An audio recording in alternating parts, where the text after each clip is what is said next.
إن الحمد لله نحمده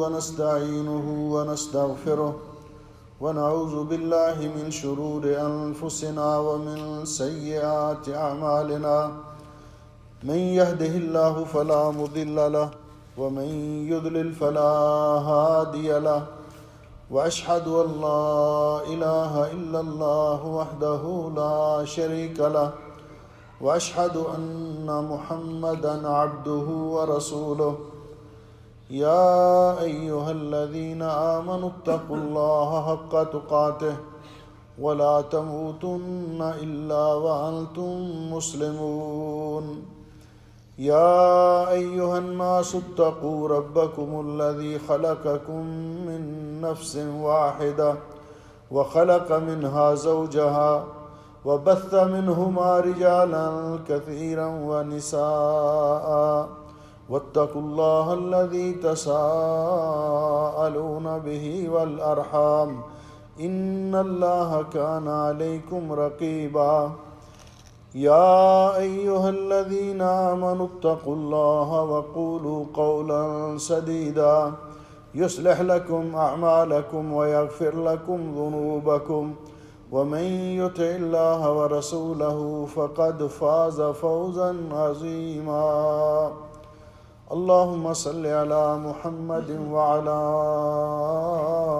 آل محمد كما صليت على إبراهيم وعلى آل إبراهيم إنك حميد مجيد اللهم بارك على محمد وعلى آل محمد كما باركت على إبراهيم وعلى آل إبراهيم إنك حميد مجيد أما بعد فيا أيها الناس إن خير الحديث كتاب الله وخير الهدي هدي محمد صلى الله عليه وسلم وشر الأمور محدثاتها وكل محدثة بدعة وكل بدعة ضلالة وكل ضلالة في النار۔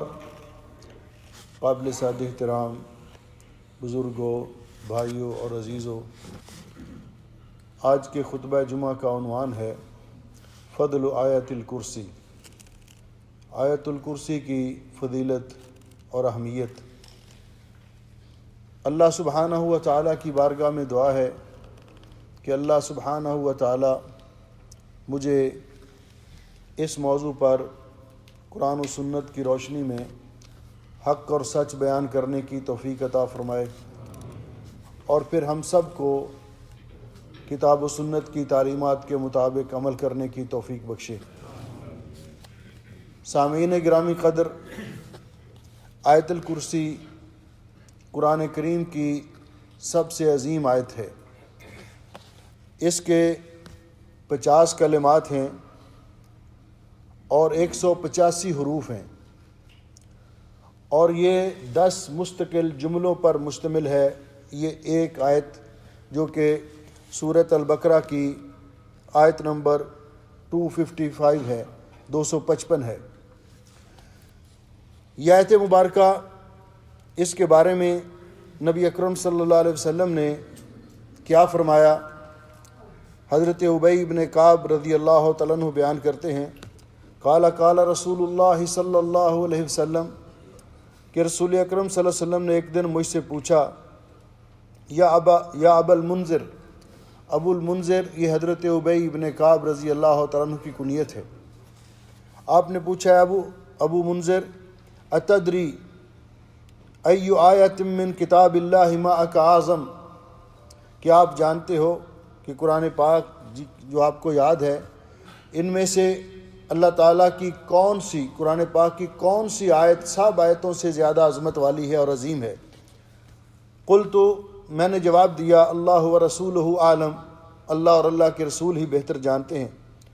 رسول اکرم صلی اللہ علیہ وسلم نے پھر یہ سوال دہرایا تو میں نے عرض کیا، اللہ لا الہ الا ہو الحی القیوم۔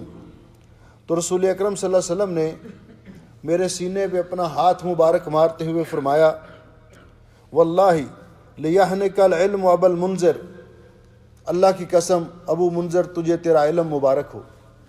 گویا کہ نبی کریم علیہ الصلوۃ والسلام نے اس آیت کریمہ کو، آیت الکرسی کو، قرآن کریم کی سب سے عظیم آیت قرار دیا۔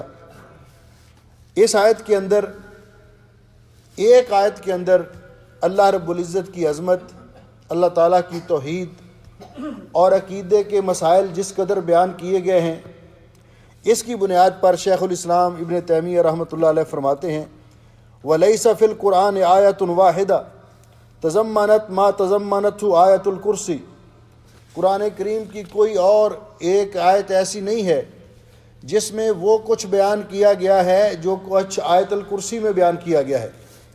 اس آیت کریمہ کے اندر اللہ تعالیٰ کے 5 اسماء حسنہ ذکر کیے گئے ہیں اور 20 سے زیادہ اللہ تعالیٰ کی صفات با کمال کا تذکرہ ہے۔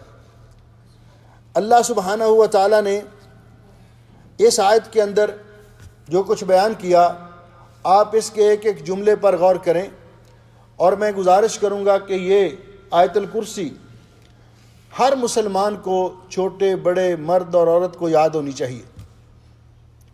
اس کے فوائد اور اس کے فضائل کے پیش نظر، اور یہ آیت الکرسی اللہ سبحانہ و تعالیٰ کا ارشاد گرامی ہے، اعوذ باللہ من الشیطان الرجیم، اللہ لا الہ الا ہو الحی القیوم۔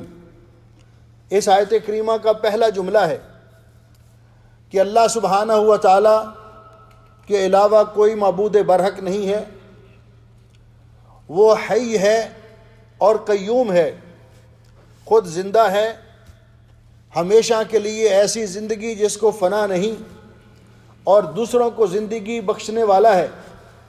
القیوم، خود قائم بالذات ہے، اپنے وجود کے لیے کسی کا محتاج نہیں، اور دوسری چیزوں کو قائم کرنے والا ہے اور قائم رکھنے والا ہے۔ یہ جملہ یہ اللہ سبحانہ و تعالیٰ کی توحید پر مشتمل ہے۔ اس کے اندر توحید کی تینوں قسمیں اللہ سبحانہ و تعالیٰ نے اس مختصر جملے کے اندر بیان کر دی۔ توحید الوہیت، توحید ربوبیت اور توحید اسماء و صفات۔ حضرت ابو امامہ رضی اللہ تعالیٰ عنہ بیان کرتے ہیں کہ نبی اکرم صلی اللہ علیہ وسلم نے فرمایا ان اسم اللہ العظم، اللہ تعالیٰ کا وہ اسم اعظم، اذا دعی بہ اجاب، جب اس کے ذریعے، اس کے حوالے سے اللہ تعالیٰ سے دعا کی جائے تو اللہ تعالیٰ دعا ضرور قبول کرتا ہے۔ وہ اسم اعظم 3 صورتوں کے اندر ہے۔ حضرت ابو امامہ رضی اللہ تعالیٰ عنہ کی اس روایت کے مطابق کہ رسول اکرم صلی اللہ علیہ وسلم نے فرمایا لفی ثلاث سور من القرآن، قرآن پاک کی 3 صورتوں کے اندر ہے وہ اسم اعظم۔ پھر آپ نے فرمایا فی سورۃ البقرہ و آل عمران و طٰہٰ، پھر اس کی وضاحت کر دی کہ جو اس کو تلاش کرے گا وہ پالے گا۔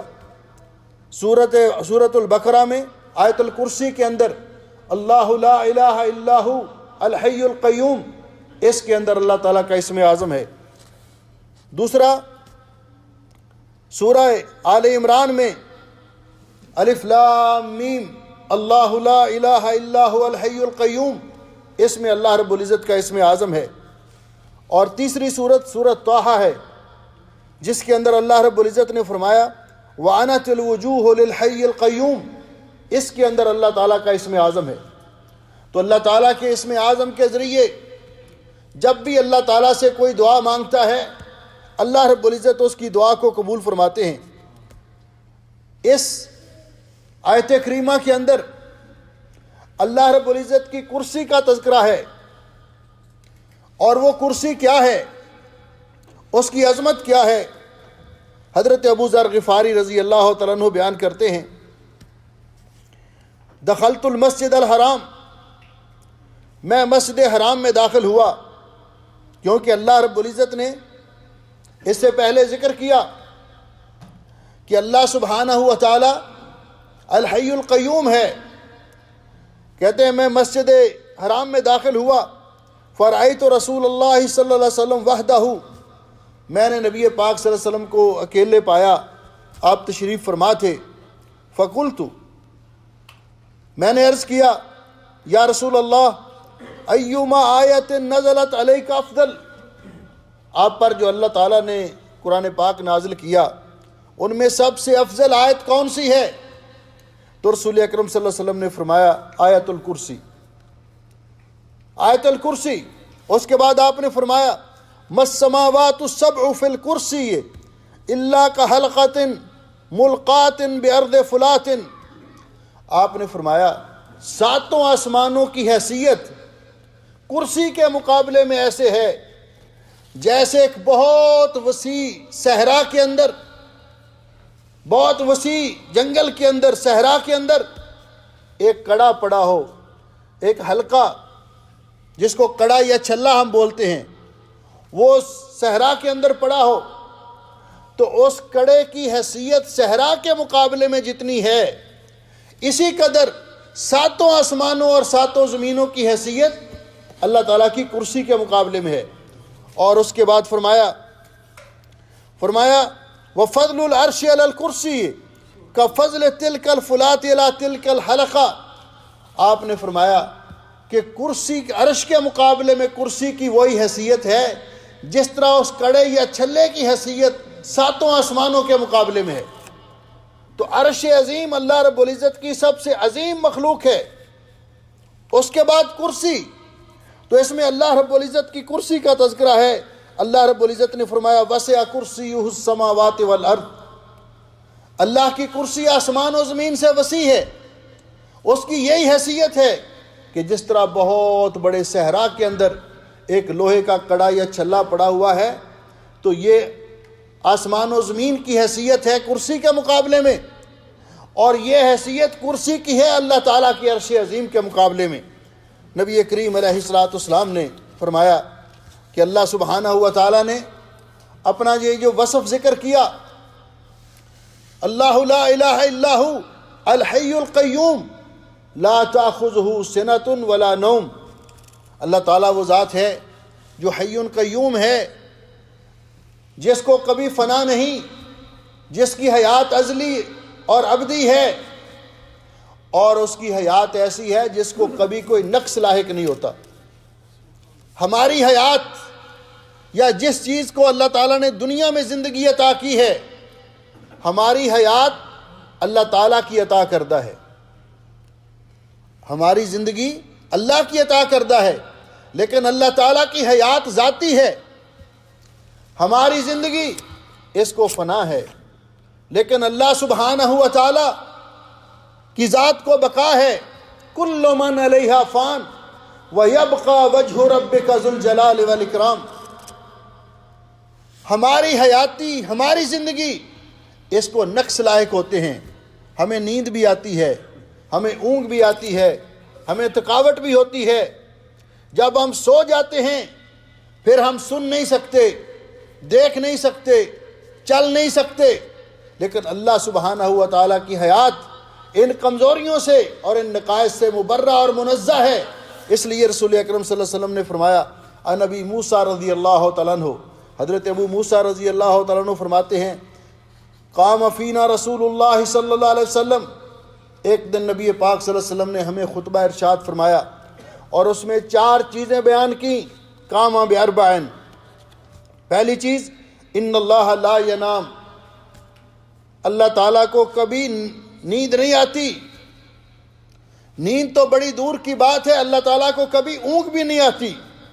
ولا ينبغي له ان ینام، اللہ تعالیٰ کی شان کے لائق نہیں کہ اس کو نیند آئے، کیونکہ نیند ایک کمزوری ہے، نیند ایک نقص ہے، لیکن اللہ رب العزت کی ذات بابرکات تمام عیوب و نقائص، کمزوریوں، مجبوریوں، لاچاریوں سے مبرہ، منزہ اور پاک ہے۔ اور فرمایا یرفع القسط ویخفضہ، اللہ تعالیٰ میزان کو اٹھاتے اور جھکاتے ہیں۔ یرفع الیہ عمل النہار باللیل، سارا دن جو انسان جو عمل کرتے ہیں وہ رات کو اللہ رب العزت کی بارگاہ میں پیش کیے جاتے ہیں، اور وعمل اللیل بالنہار، اور رات کے اعمال دن کے وقت اللہ رب العزت کی بارگاہ میں پیش کیے جاتے ہیں۔ اللہ لا الہ الا ہو الحی القیوم لا تأخذہ سنۃ ولا نوم، اللہ تعالیٰ کو کبھی نیند نہیں آتی، نیند تو کجا، اللہ تعالیٰ کو اونگ بھی نہیں آتی۔ لہو ما فی السماوات و ما فی الارض، اللہ سبحانہ و تعالی حاکم مطلق ہے، اسی کی ملکیت میں ہے، جو کچھ آسمانوں میں ہے، جو کچھ زمینوں میں ہے، یہ سب اللہ رب العزت کی ملکیت میں ہے، اس سب کا مالک اللہ سبحانہ و تعالی ہے۔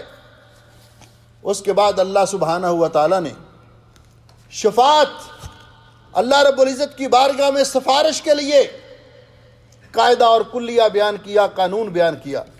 اللہ رب العزت نے فرمایا من ذا الذی یشفع عندہ الا باذنہ، کون ہے جو اللہ سبحانہ و تعالی کی بارگاہ میں اللہ کے اذن اور اجازت کے بغیر کسی کی سفارش کر سکے؟ اللہ رب العزت نے قرآن پاک میں شفاعت کے لیے، سفارش کرنے والوں کے لیے دو قسم کی شرائط مقرر کی ہیں، یہ قانون بیان کیا ہے۔ پہلی شرط یہ ہے الاذن للشافع، شفاعت کرنے والے کو اللہ تعالیٰ کی طرف سے اجازت ملے۔ کوئی شخص اللہ کی اجازت کے بغیر قیامت کے دن کسی کی سفارش نہیں کر سکے گا۔ یہ جو کوئی دعویٰ کرے میں آپ کی سفارش کروں گا، میں آپ کی سفارش کروں گا، اس کے پاس اس کی کیا اتھارٹی ہے؟ اللہ رب العزت تو قرآن پاک میں بار بار فرما رہے ہیں۔ اور دوسری شرط یہ ہے کہ شفاعت کرنے والے، اور آپ نے یہ مشہور حدیث سنی ہے کہ قیامت کے دن جب لوگ میدان محشر کے اس سختی اور شدت سے گھبرائیں گے تو لوگوں کی خواہش ہوگی کہ اللہ تعالی ہمارا حساب و کتاب لے لے، یہاں سے ہماری جان چھوٹ جائے۔ حساب و کتاب شروع کرنے کے لیے میدان محشر میں موجود لوگ حضرت آدم علیہ السلام کی خدمت میں جائیں گے کہ آپ ہمارے باپ ہیں، آپ ہماری سفارش کیجئے کہ اللہ ہمارا حساب شروع کرے۔ آدم علیہ السلام معذرت کر لیں گے، لمبی حدیث ہے۔ پھر نوح علیہ السلام کے پاس جائیں گے، حتیٰ کہ عیسیٰ علیہ السلام تک تمام انبیاء علیہ السلام معذرت کر لیں گے کہ آج اللہ رب العزت کی بارگاہ میں کسی کو دم مارنے کی جرت نہیں ہے۔ پھر ساری مخلوق، سب لوگ ہمارے پیارے نبی سید الاولین والآخرین خاتم النبیین حضرت محمد رسول اللہ صلی اللہ علیہ وسلم کی خدمت میں آئیں گے۔ تو آپ نے فرمایا میں اللہ تعالیٰ کے عرش کے نیچے سجدے میں پڑ جاؤں گا، لمبا سجدہ کروں گا۔ کس لیے؟ اللہ تعالیٰ سے سفارش کرنے کی اجازت مانگنے کے لیے، اللہ تعالیٰ سے سفارش کرنے کی اجازت لینے کے لیے۔ اللہ سبحانہ و تعالیٰ پھر فرمائیں گے یا محمد، اے محمد صلی اللہ علیہ وسلم، ارفع راسک، اپنا سر اٹھائیے، سل تعطا، جو مانگتے ہو آپ کو عطا کیا جائے گا، وشفع تشفع، آپ سفارش کریں آپ کی سفارش قبول کی جائے گی۔ تو پھر نبی پاک صلی اللہ علیہ وسلم شفاعت کریں گے اللہ تعالیٰ سے اذن لے کر، اور اسی کو شفاعت کبریٰ کہتے ہیں۔ تو پہلی شرط یہ ہے کہ قیامت کے دن سفارش کسی کی وہ کر سکے گا جس کے بارے میں اللہ رب العزت کسی کو اذن دے گا کہ آپ کو سفارش کرنے کی اجازت ہے۔ اور دوسری شرط یہ ہے الرضا عن المشفوع لہ، کہ جس کے بارے میں سفارش کی جائے گی اس کے بارے میں بھی اللہ کی رضا حاصل ہو، اللہ کو منظور ہو کہ اس کی سفارش کی جائے۔ جس طرح کہ اللہ رب العزت قرآن پاک میں فرماتے ہیں سورۃ الانبیاء میں وَلَا يَشْفَعُونَ إِلَّا لِمَنِ ارْتَضَىٰ، وہ کسی کی سفارش نہیں کر سکیں گے، صرف اسی کی جس کی اللہ کو منظور ہوگا کہ اس کی سفارش کی جا سکے۔ اس لیے کس کو سفارش نصیب ہوگی؟ پیارے نبی حضرت محمد رسول اللہ صلی اللہ علیہ وسلم کی۔ آج دنیا میں ہمارے پاس وقت ہے، ہم اپنے عقائد و نظریات پر اور اعمال پر غور کر لیں۔ یہ سوال حضرت ابو ہریرہ رضی اللہ تعالیٰ عنہ نے رسول اکرم صلی اللہ علیہ وسلم سے کیا تھا۔ عن ابی ہریرہ رضی اللہ تعالیٰ عنہ، حضرت ابو ہریرہ بیان کرتے ہیں کہ رسول اکرم صلی اللہ علیہ وسلم نے فرمایا میں نے رسول اکرم صلی اللہ علیہ وسلم سے پوچھا من اسعد الناس بشفاعتک یوم القیامہ، اے اللہ کے رسول صلوات اللہ وسلم علیہ، قیامت کے دن کس خوش نصیب کو آپ کی سفارش نصیب ہوگی؟ کون خوش نصیب شخص ہے جو آپ کی شفاعت کا مستحق ہوگا؟ تو نبی علیہ الصلوۃ والسلام نے فرمایا ابو ہریرہ مجھے پتا تھا کہ تو ہی مجھ سے یہ سوال کرے گا، کیونکہ تو دین کا علم سیکھنے پر بڑا حریص ہے۔ اس کے بعد آپ نے فرمایا اسعد الناس بشفاعتی یوم القیامہ من قال لا الہ الا اللہ خالصا من قلبہ، قیامت کے دن اس خوش نصیب کو میری شفاعت نصیب ہوگی جو دل کی سچائی سے، دل کے صدق سے لا الہ الا اللہ کا اقرار کرے گا، یعنی اس نے کلمہ توحید کا اقرار کرنے کے بعد اللہ کے ساتھ نہ اس کی ذات میں، نہ اس کی صفات میں، نہ اس کے حقوق میں، نہ اس کے اختیارات میں کسی کو شریک ٹھہرایا ہوگا۔ جس نے اللہ کو وحدہ لا شریک مانا، کلمہ پڑھا اور کلمہ پڑھنے کے بعد پھر کبھی اپنے رب کے ساتھ شرک نہیں کیا، دل کی گہرائیوں سے اس کلمے کے تقاضوں کو پورا کیا، صدق دل سے اور صدق نیت سے، اس کو قیامت کے دن میری شفاعت نصیب ہوگی۔ اس کے بعد اللہ رب العزت فرماتے ہیں یعلم ما بین ایدیہم وما خلفہم، اللہ رب العزت نے یہ قاعدہ بیان کر دیا ہمارا کوئی عمل اللہ تعالیٰ سے پوشیدہ نہیں ہے۔ ہم جو جلوت میں کرتے ہیں، خلوت میں کرتے ہیں، آگے کرتے ہیں، پیچھے کرتے ہیں، سارے اعمال کو اللہ تعالیٰ جانتا ہے۔ اللہ تعالیٰ ہمارے تمام معاملات کو جانتا ہے، حتیٰ کہ اللہ تعالیٰ ہمارے دل میں پیدا ہونے والے خیالات کو بھی جانتا ہے۔ یعلم خائنۃ الاعین وما تخفی الصدور، اللہ تعالیٰ خیانت کرنے والی آنکھوں کو بھی جانتا ہے کہ آدمی ظاہر کچھ کرے کہ میں ادھر دیکھ رہا ہوں، دیکھ کسی اور طرف رہا ہو کہ لوگوں کو نہیں پتا، لیکن اللہ کو پتا ہے۔ اور وما تخفی الصدور، جو ہمارے دل میں خیالات پیدا ہوتے ہیں اللہ تعالیٰ ان سے بھی واقف ہے، اللہ تعالیٰ ان سے بھی واقف ہے۔ اور اس کے بعد فرمایا لیکن مخلوق کی یہ حیثیت ہے وَلَا يُحِيطُونَ بِشَيْءٍ مِّنْ عِلْمِهِ إِلَّا بِمَا شَاءَ، اللہ تعالیٰ کی مخلوق میں سے کوئی بھی اللہ تعالیٰ کے علم کا احاطہ نہیں کر سکتا، صرف اتنا علم جتنا اللہ کسی کو عطا کرے اس کے پاس ہوتا ہے۔ اللہ تعالیٰ کے کلی علم کا کوئی احاطہ نہیں کر سکتا کہ کوئی یہ دعویٰ کرے کہ اللہ تعالیٰ کا سارا علم میں جانتا ہوں، یہ کوئی دعویٰ کرنے کا مجاز نہیں اور یہ حق نہیں رکھتا۔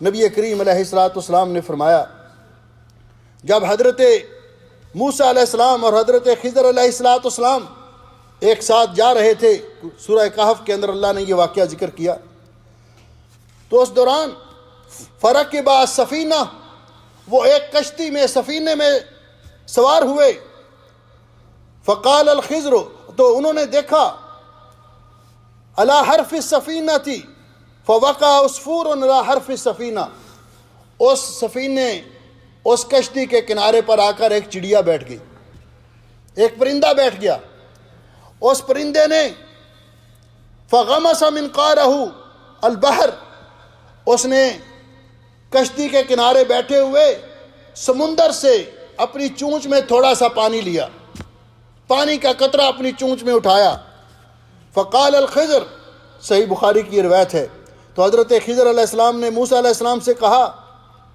اے موسیٰ ما علمک و علمی و علم الخلائق، میرا علم اور آپ کا علم اور پوری مخلوق کا علم اللہ تعالیٰ کے علم کے مقابلے میں ایسے ہے جس طرح کہ اس چیونٹی کی چونچ میں آنے والے پانی کی حیثیت سمندر کے مقابلے میں ہے، جس طرح کہ سمندر کے مقابلے میں اس چیونٹی کے، اس چڑیا کے چونچ میں آنے والی پانی کی حیثیت ہے۔ اور اللہ رب العزت نے فرمایا وَعِندَهُ مَفَاتِحُ الْغَيْبِ، اللہ تعالیٰ کے پاس غیب کی چابیاں ہیں، لا يَعْلَمُهَا إِلَّا هُوَ، ان کو اللہ کے علاوہ کوئی نہیں جانتا، وَيَعْلَمُ مَا فِي الْبَرِّ وَالْبَحْرِ، وہ جانتا ہے جو کچھ خشکی میں ہے، جو تری میں ہے، وَمَا تَسْقُطُ مِنْ وَرَقَةٍ إِلَّا يَعْلَمُهَا، کوئی درخت سے پتا بھی گرتا ہے تو اللہ اس کو جانتا ہے، اللہ کے علم میں ہے، وَلَا حَبَّةٍ فِي ظُلُمَاتِ الْأَرْضِ وَلَا رَطْبٍ وَلَا يَابِسٍ إِلَّا فِي كِتَابٍ مُبِينٍ، کوئی بھی دانا زمین کی تہ میں یا کوئی خشک چیز یا تر چیز، جو کچھ بھی ہے اللہ کی کتاب کے اندر لکھی ہوئی ہے اور اللہ کے علم میں ہے، اللہ تعالیٰ ان کو جانتا ہے۔ وَلَا يُحِيطُونَ بِشَيْءٍ مِّنْ عِلْمِهِ إِلَّا بِمَا شَاءَ۔ اللہ سبحانہ و تعالیٰ فرماتے ہیں وَسِعَ كُرْسِيُّهُ السَّمَاوَاتِ وَالْأَرْضَ وَلَا يَئُودُهُ حِفْظُهُمَا۔ اللہ سبحانہ و تعالیٰ آسمان و زمین اور اس کی مخلوقات کی حفاظت کرنے والا ہے۔ اللہ سبحانہ و تعالیٰ اس کی حفاظت سے تھکتا نہیں ہے، یہ حفاظت اللہ تعالیٰ کو تھکاتی نہیں ہے۔ وَهُوَ الْعَلِيُّ الْعَظِيمُ، اللہ تعالیٰ سب سے بلند و بالا، اپنی مخلوق سے بائن، اور علو اللہ رب العزت کی صفت ہے کہ سب سے اعلیٰ ہے، العظیم اور سب سے عظمت والا ہے۔ اس لیے میرے بھائیوں اور میرے عزیزوں، قرآن پاک کی یہ صورت بڑی عظیم صورت ہے، اس کو حفظ بھی کرنا چاہیے، اس کا معنی بھی یاد کرنا چاہیے، اور اس کے تقاضوں کے مطابق اپنا عمل اور عقیدہ بھی بنانا چاہیے۔ اور اس کے فضائل کا تذکرہ دوسرے خطبے میں بالاختصار کرتے ہیں۔ اقول قولی ھذا استغفر اللہ لی ولکم ولسائر المسلمین من کل ذنب واتوب الیہ فاستغفروہ انہ ھو الغفور الرحیم۔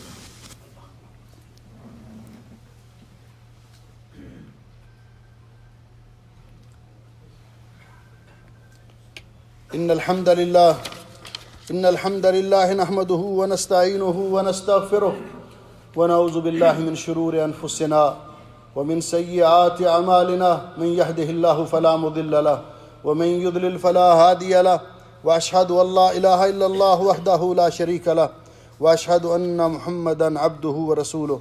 اما بعد، محترم بھائیوں اور عزیزوں، آیت الکرسی کی تلاوت اور قرات یہ جنت میں داخلے کا ذریعہ ہے۔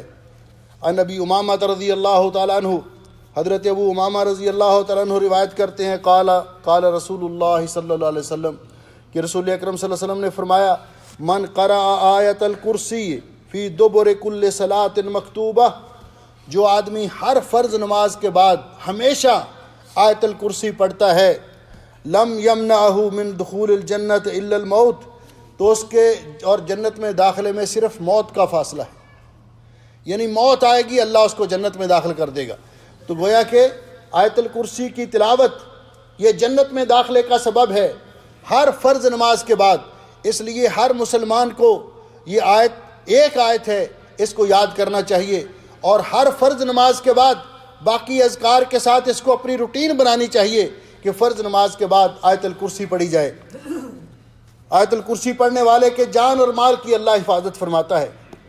مشہور واقعہ آپ نے سنا کہ آیت الکرسی اللہ تعالیٰ کی یہ وہ عظیم آیت ہے جس کو ایک تو اللہ سبحانہ و تعالیٰ نے فرمایا کہ اعظم آیت، نبی علیہ السلام نے فرمایا کہ قرآن کریم کی سب سے عظیم آیت ہے، اور ایک روایت میں یہ بھی ہے کہ لہا لسانا و شفتین تقدس الملک عند ساق العرش، اللہ نے اس کو دو ہونٹ دیے ہیں اور ایک زبان دی ہے، یہ اللہ تعالیٰ کے عرش کے پائے کے پاس اللہ تعالیٰ کی تقدیس بیان کرتی رہتی ہے، تسبیح بیان کرتی رہتی ہے، اس قدر عظیم آیت ہے۔ اور نبی کریم علیہ الصلوۃ والسلام نے ایک واقعہ مشہور ہے حدیث پاک کے اندر کہ حضرت ابو ہریرہ رضی اللہ تعالیٰ عنہ فرماتے ہیں کہ ایک دفعہ رمضان میں صدقۃ الفطر کا اکٹھا ہوا، مسجد نبوی میں اس کا ڈھیر لگ گیا، تو نبی علیہ السلام نے مجھے اس کی حفاظت کے لیے مقرر کیا کہ رات کو آپ نے اس کے پاس سونا ہے، کہیں کوئی چور وغیرہ یہاں سے کوئی اناج وغیرہ یا صدقۃ الفطر کی چیزیں چرا کر نہ لے جائے۔ کہتے ہیں میں سویا، رات کو میں نے دیکھا ایک آدمی آیا، اس نے آ کر پھٹے پرانے کپڑے پہنے ہوئے تھے، فقیروں کی شکل میں تھا، کپڑا بچھایا اور اس میں سے اناج اپنے کپڑے میں ڈالنا شروع کیا۔ میں نے اس کو پکڑ لیا، وہ منت سماجت کر کے کہنے لگا کل نہیں آؤں گا، چھوٹ گیا۔ دن کو میں نے واقعہ رسول اکرم صلی اللہ علیہ وسلم کو سنایا تو نبی علیہ الصلوۃ والسلام نے فرمایا خیال رکھنا وہ کل پھر آئے گا۔ کیوں فرمایا؟ اس لیے کہ چور کی عادت ہے، اس کو اگر یہ اندازہ ہو کہ یہ پہرے دار ذرا نرم دل ہے، منت سماجت کر کے چھوڑ دینے والا ہے، تو وہ پھر داؤ لگانے کی کوشش کرتا ہے. اگر کامیاب ہو گئے چوری کرنے میں تو ہو گئے، پکڑے گئے تو منت سماجت کر کے چھوٹ جائیں گے. وہی بات ہوئی. دوسری رات کو پھر آ گیا، پھر اس کو پکڑ لیا. وہ منت سماجت کرنے لگا، میرے چھوٹے چھوٹے بچے ہیں، میں فقیر ہوں، مفلس ہوں. پھر چھوڑ دیا. اگلے دن نبی پاک صلی اللہ علیہ وسلم آئے. آپ نے فرمایا سناؤ، آج رات چور آیا تھا؟ جی آیا تھا. آپ نے فرمایا وہ کل پھر آئے گا، آپ نے اس کو چھوڑنا نہیں. تیسری رات کو وہ پھر آ گیا. اب حضرت ابو ہریرہ رضی اللہ تعالیٰ عنہ نے اسے پکڑ لیا. وہ پہلے کی طرح منت سماجت کرنے لگا. کہا نہیں، آج تو کسی صورت نہیں چھوڑوں گا. جب اس نے دیکھا کہ آج یہ پہرے دار پکا ہے، آج نہیں چھوڑنے والا، تو اس نے کہا اچھا بھائی، میں آپ کو ایک ایسا نسخہ بتاتا ہوں، اگر رات کو آپ پڑھ کے سو جائیں تو آپ کے مال کو کبھی چور نہیں لگے گا. اب دل میں یہ حرص پیدا ہو گئی. مومن جہاں سے اس کو حکمت کی بات ملے وہ لینے کا خواہش مند ہوتا ہے. اس نے کہا اچھا. اس نے کہا بتاؤ. اس نے کہا شرط یہ ہے کہ آپ مجھے چھوڑ دیں گے. کہا رات کو آیت الکرسی پڑھ کے سو جایا کرو، شیطان آپ کے پاس نہیں آئے گا، آپ کے مال کی حفاظت کرے گا اللہ تعالیٰ. صبح تک آپ کے مال کی حفاظت کے لیے فرشتہ مقرر کر دے گا. چھوڑ دیا. تو رسول اکرم صلی اللہ علیہ وسلم تشریف لائے صبح. آپ نے فرمایا ہاں بھائی، ما فعل اسیر کل بارہا، وہ رات کو چور آیا تھا پھر کیا بنا؟ اس نے کہا جی آیا اور آج پھر اس نے ایک ایسی بات بتائی کہ مجھے اسے چھوڑنا پڑا. آپ نے فرمایا اس نے کیا کہا؟ اس نے کہا کہ فقرہ آیت الکرسی اللہ لا الہ الا هو الحی القیوم، ساری آیت کرسی اس نے پڑھ کے سنائی. اور اس نے کہا اگر آپ رات کو پڑھ کے سوئیں گے فَإِنَّكَ لَن يَزَالَ عَلَيْكَ مِنَ اللَّهِ حَافِظٌ وَلَا يَقْرَبُكَ شَيْطَانٌ حَتَّى تُصْبِحَ. آپ پڑھیں گے تو شیطان آپ کے قریب نہیں آئے گا، اللہ تعالیٰ آپ کی حفاظت کرے گا. تو میں نے چھوڑ دیا. تو رسول اکرم صلی اللہ علیہ وسلم نے فرمایا صدقک وہو کذوب، اس نے بات صحیح کہی لیکن ہے بہت بڑا جھوٹا. وہ شیطان تھا جو 3 رات آپ کے مال کو چرانے کے لیے آیا. تو یہ آیت الکرسی پڑھ کے رات کو سونا معمول بنایا جائے. جو پڑھ کے سوتا ہے اللہ تعالیٰ اس کی جان کی بھی حفاظت کرتا ہے، اس کے مال کی بھی حفاظت کرتا ہے. اس لیے ہمیں اس پر عمل کرنا چاہیے. کچھ بھائیوں نے دعا کے لیے اپیل کی ہے. میرے چچا جان پاکستان میں بیمار ہیں، دعا کریں خصوصی طور پہ اللہ ان کو شفا دے. ہمارے بھائی حافظ امجد صاحب کے والد کو فالج ہو گیا ہے، انہوں نے دعا کے لیے اپیل کی ہے. بھائی ڈاکٹر مجیب اللہ صاحب ہمارے بڑے اچھے ساتھی ہیں، وہ پرانی ہاسپٹل میں ہوتے ہیں، میاں ڈاکٹر مجیب صاحب. ان کی بیٹی کافی عرصے سے بیمار ہے، اب اس کی کیمو تھراپی ہو رہی ہے. تو انہوں نے رات کو خصوصی طور پہ کہا ہے دعا کریں اللہ اس بچی کو شفائے کاملہ عطا فرمائے. ہماری جماعت کے بہت بڑے مفتی مولانا عبدالستار حماد صاحب بیمار ہیں، مفتی عبدالحنان زاہد صاحب بیمار ہیں، ان کے لیے بھی دعا کریں. حافظ عبدالستار صاحب 7 چک والے بیمار ہیں، ان کے لیے بھی دعا کریں. ہمارے جلیب میں بھائی ہیں، ان کی بھی کیمیو تھراپی ہو رہی ہے اور ان کی حالت بھی بیماری سے کافی متاثر ہیں. بھائی تنویر صاحب، ان کے لیے بھی دعا کریں کہ اللہ رب العزت ان کو بھی شفائے کاملہ عطا فرمائے. ابھی راستے میں ڈاکٹر شیخ عارف صاحب کا فون آیا کہ ان کے ماموں ڈاکٹر الیاس صاحب بیمار ہیں، ان کے لیے بھی دعا کریں. ہمارے بھائی نے کہا کہ ان کے بیٹے حاشر ہاسپٹل میں ہیں. سب بیماروں کے لیے دعا کریں کہ اللہ بیماروں کو شفائے کاملہ عطا فرمائے اور اللہ تعالیٰ پریشان مسلمانوں کی پریشانیاں دور فرمائے، فوت شدگان کی مغفرت فرمائے. ان اللہ و ملائکتہ یصلون علی النبی یا ایھا الذین آمنوا صلوا علیہ وسلموا تسلیما. اللہم صل علی محمد وعلی آل محمد کما صلیت علی ابراہیم وعلی آل ابراہیم انک حمید مجید. اللہم بارک علی محمد وعلی آل محمد کما بارکت علی ابراہیم وعلی آل ابراہیم انک حمید مجید. ربنا ظلمنا انفسنا وان لم تغفر لنا وترحمنا لنکونن من الخاسرین. اللہم اشف مرضانا ومرضى المسلمین. اللہم اشف مرضانا ومرضى المسلمین. اللہم اقض حاجاتنا وحاجات المسلمین. اللہم اغفر للمسلمین المیتین. اللہم اغفر للمسلمین المیتین. اللہم اعز الاسلام والمسلمین. اللہم انصر الاسلام والمسلمین. اللہم انصر اخواننا المجاہدین المستضعفین والمستضعفین فی غزہ وفلسطین. اللہم اجعل هذا البلد آمنا مطمئنا رخاء سخاء وسائر بلاد المسلمين. ربنا آتنا في الدنيا حسنة وفي الآخرة حسنة وقنا عذاب النار. سبحان ربك رب العزة عما يصفون وسلام على المرسلين والحمد لله رب العالمين. صفحہ درست کریں.